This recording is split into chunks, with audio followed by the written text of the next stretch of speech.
के इस वीडियो में हम कैरल वेक के द्वारा लिखी बुक माइंडसेट की समरी लेकर आए हैं। कैरल वेक एक अमेरिकन साइकोलॉजिस्ट एंड राइटर हैं।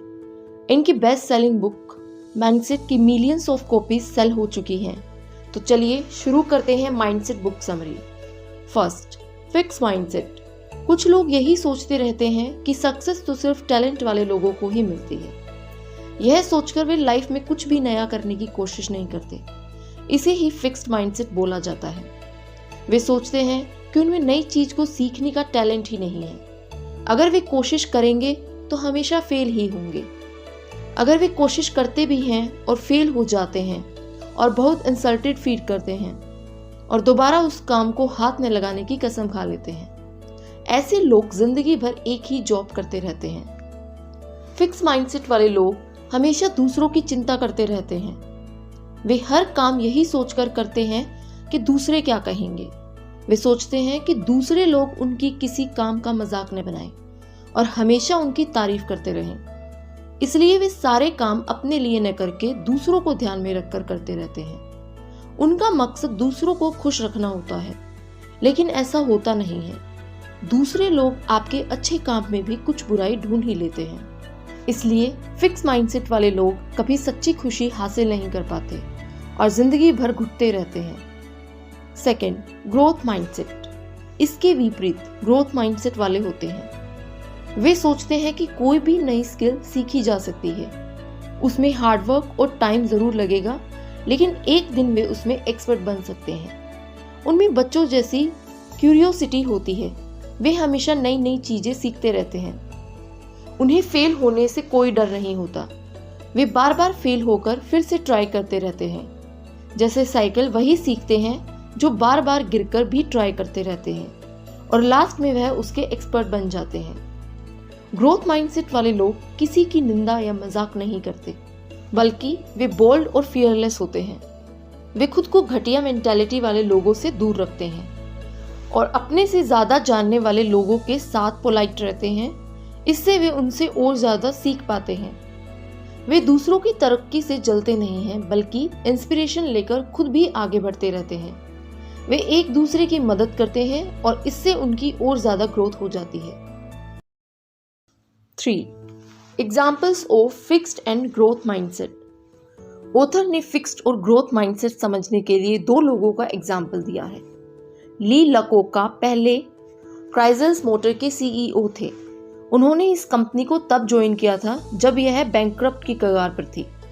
उन्होंने अपने वाइज डिसीजन से कंपनी को फिर से खड़ा कर दिया, लेकिन उसके बाद उनमें ईगो आ गई और वे फिक्स माइंडसेट के हो गए। उन्हें लगा कि अब तो कंपनी अपने आप ही चलती रहेगी। वे खुद को सुपीरियर मानने लगे और दूसरे एम्प्लॉइज को इंफीरियर। वे किसी का भी सजेशन नहीं सुनते थे। उन्हें लगता था उनके सारे डिसीजन सही होते हैं। एट लास्ट धीरे धीरे कंपनी की ग्रोथ रुक गई और उन्हें रेजिग्नेशन देना पड़ा। दूसरा एग्जाम्पल लुक रसनर का है, जो IBM के सीईओ थे। उन्होंने कंपनी को डूबने से बचाया था।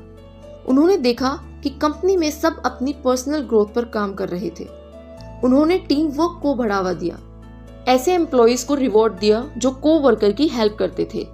साथ ही वे खुद भी एक नॉर्मल एम्प्लॉय की तरह काम करते थे।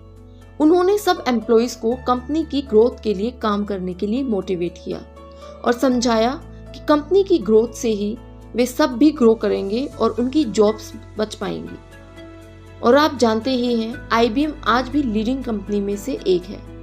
4th, impact of parents on mindset. माता पिता के बर्ताव का बच्चों के माइंड पर गहरा प्रभाव पड़ता है। अगर कोई माता पिता बच्चे को हमेशा छोटी छोटी गलतियों के लिए डांटते रहते हैं, तो ऐसे बच्चे बड़े होकर फिक्स माइंडसेट के हो जाते हैं। उन्हें लगता है कि वे लाइफ में कोई भी काम ठीक से नहीं कर सकते। उनमें हीन भावना भर जाती है। वहीं दूसरी ओर जो माता पिता बच्चों को अक्सर अप्रिशिएट करते हैं, उन्हें इंस्पायर करते हैं, गलती होने पर लॉजिकली उन्हें समझाते हैं, ऐसे बच्चे लाइफ में बहुत आगे जाते हैं, क्योंकि उनके अंदर ग्रोथ माइंडसेट विकसित होती है। इसलिए माता पिता को अपने बिहेवियर पर ध्यान देना चाहिए। 5th, impact of teachers on mindsets. School के टीचर भी हमारे माइंडसेट को प्रभावित करते हैं। कुछ टीचर फिक्स माइंडसेट वाले होते हैं। वे सोचते हैं कि कुछ बच्चे बहुत इंटेलिजेंट हैं और वे लाइफ में बहुत आगे बढ़ेंगे, और कुछ बच्चे डफर हैं, वे लाइफ में कुछ नहीं करेंगे। इसलिए वे हमेशा इंटेलिजेंट बच्चों पर ही ध्यान देते हैं और स्लो लर्नर्स की कोई एक्स्ट्रा हेल्प नहीं करते। वे यह भी नहीं देखते कि ऐसे बच्चों के मार्क्स कम क्यों हैं। उनके लिए क्या ऐसी स्ट्रेटेजी लगाई जाए कि उनके मार्क्स भी अच्छे हो सके। ऐसे बच्चों का माइंडसेट हमेशा के लिए फिक्स टाइप का हो जाता है।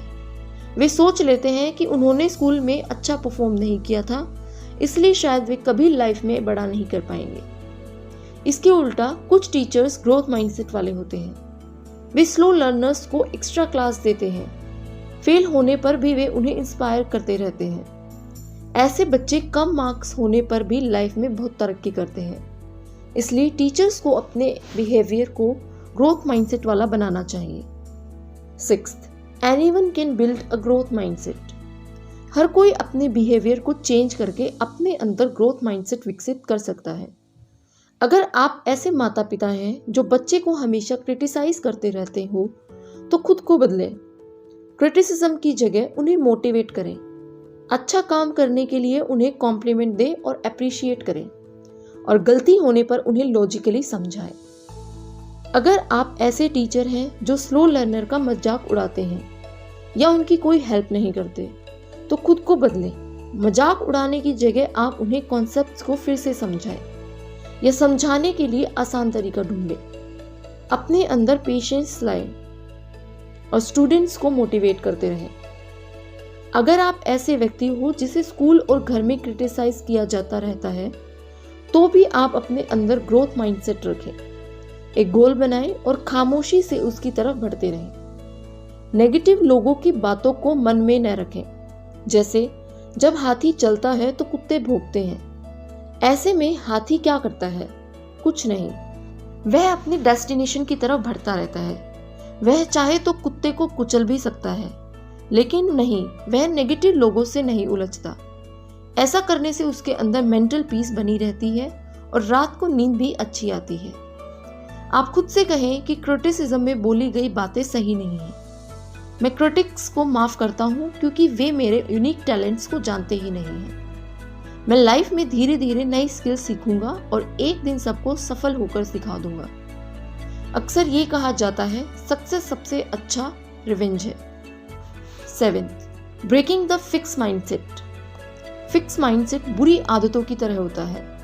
बहुत बार हम एफर्ट ही नहीं करना चाहते। हम यह मान लेते हैं कि यह बहुत डिफिकल्ट है, लेकिन इसका सरल तरीका यह है कि किसी भी कठिन काम को टुकड़ों में बांट लिया जाए। जैसे एक 15 मिनट का वीडियो बनाना हो तो एक साथ ना बनाएं। 5-5 मिनट के 3 वीडियोस बनाएं और बाद में उनको जोड़ दें। इससे आप कॉन्फिडेंटली छोटे छोटे वीडियोस बना पाएंगे और एट लास्ट एक कंप्लीट वीडियो बन जाएगा। इस तरह आपको यह काम बोझ भी नहीं लगेगा और आप बहुत एफिशिएंटली इसे कर पाएंगे। शुरू में यह टफ लगेगा, लेकिन हर दिन ऐसा करते रहने से आपको आदत पड़ने लगेगी और आपका फिक्स माइंडसेट बदलकर ग्रोथ माइंडसेट हो जाएगा। 8th, anyone can change. Author कहती हैं कि कई बार सक्सेस के लिए दूसरे फैक्टर्स भी जिम्मेदार होते हैं। जैसे अगर कोई किसी रिच फैमिली में पैदा हुआ है तो उसकी सक्सेस के चांसेस ज़्यादा हो जाते हैं, लेकिन इसके बावजूद गरीब घर में पैदा होने वाले व्यक्ति भी आगे चलकर सक्सेस प्राप्त कर सकते हैं। पर शर्त यह है कि वे ग्रोथ माइंडसेट अपनाएं। कभी यह न सोचे कि आपके स्कूल और कॉलेज में ग्रेड्स कम थे, इसलिए लाइफ में सक्सेस नहीं मिलेगी, क्योंकि लाइफ में स्कूल के सब्जेक्ट्स काम ही नहीं आते। जैसे क्या आपने कभी अलजेब्रा डेली लाइफ में यूज़ किया है या संस्कृत के श्लोक यूज़ किए हैं, तो स्कूल के मार्क्स का सक्सेस में इतना कंट्रीब्यूशन नहीं होता है। बहुत से स्टार्टअप फाउंडर इसके एग्जाम्पल हैं। सिर्फ चाय बनाकर आजकल युवक अपनी स्टार्टअप शुरू कर रहे हैं। अभी कुछ दिन पहले ही 22 साल के एक स्टूडेंट ने चाय के स्टार्टअप शुरू किया और $1 मिलियन की कंपनी बनाई। वीडियो ज़रूर देखें, लिंक डिस्क्रिप्शन में है और आई बटन में भी दी गई है। किनली और बिस्लरी जैसी कंपनीज सिर्फ पानी बेचती हैं, जो कोई रॉकेट साइंस वाला प्रोडक्ट भी नहीं है। इस तरह पास्ट की परफॉर्मेंस को अपने रास्ते का रोड़ा न बनने दें। हमेशा ग्रोथ की सोचें। हमेशा याद रखें किसी भी उम्र में कुछ भी नया सीखा जा सकता है। 9th, growth mindset in business. Business शुरू करते वक्त आपको लोगों को लीड करना पड़ता है। अच्छा बॉस वो होता है जिसमें कोई ईगो नहीं होता। वह हमेशा नया सीखने को तैयार होता है। वह ग्रोथ माइंडसेट वाला होता है। ऐसा बॉस कभी ऐसे नहीं दिखाता कि वह सब कुछ जानता है, बल्कि अपने एम्प्लॉयज से हेल्प लेने को हमेशा तैयार रहता है। वह टीम के सामने फेल होने से भी नहीं डरता, बल्कि एग्जाम्पल सेट करता है कि कैसे फेल होने के बाद भी आगे बढ़ा जा सकता है।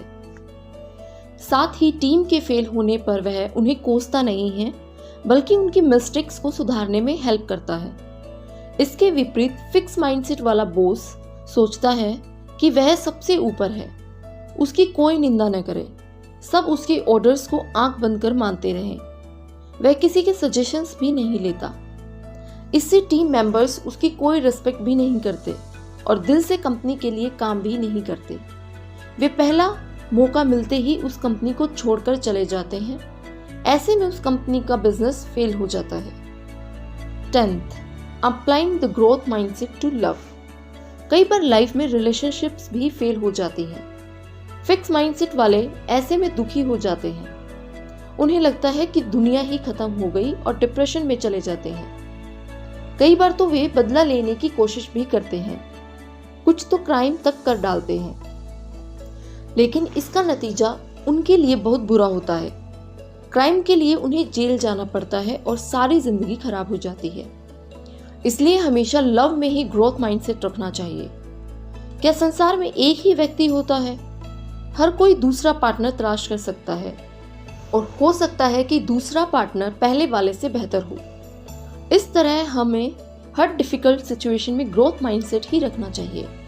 इससे लाइफ में हमेशा सफलता मिलती रहेगी और हमारी ग्रोथ भी होती रहेगी। तो दोस्तों, माइंडसेट बुक समरी आपको कैसी लगी, आप कमेंट में ज़रूर बताएं।